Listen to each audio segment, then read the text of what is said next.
असते। आज आपण बनवणार आहेत मुलांसाठी बटाट्याची भाजी। पहिल्यांदा तेलामध्ये जिरे मोहरी टाकून लसूण टाकून घेऊयात।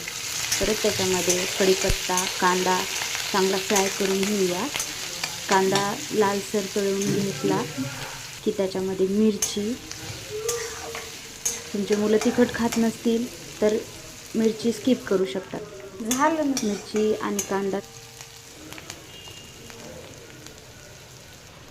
कांदा चांगला फ्राय झाला की त्यामध्ये कसुरी मेथी टाकून व्यवस्थित मिक्स करून घेऊया।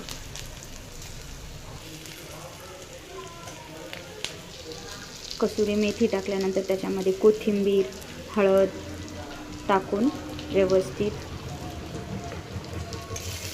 फ्राय करून घेऊया।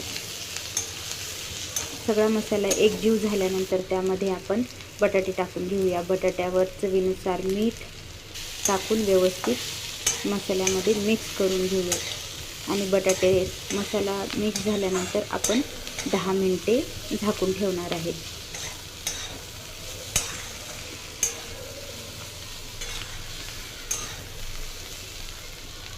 मित्रांनो आणि मैत्रिणींनो, नवीन चॅनल आहे तर प्लीज सपोर्ट करा। बटाट्याची भाजी आपली रेडी आहे। जर तुम्हाला माझ्या रेसिपी आवडत असतील तर लाईक, शेअर आणि सबस्क्राईब नक्की करा। थँक्यू।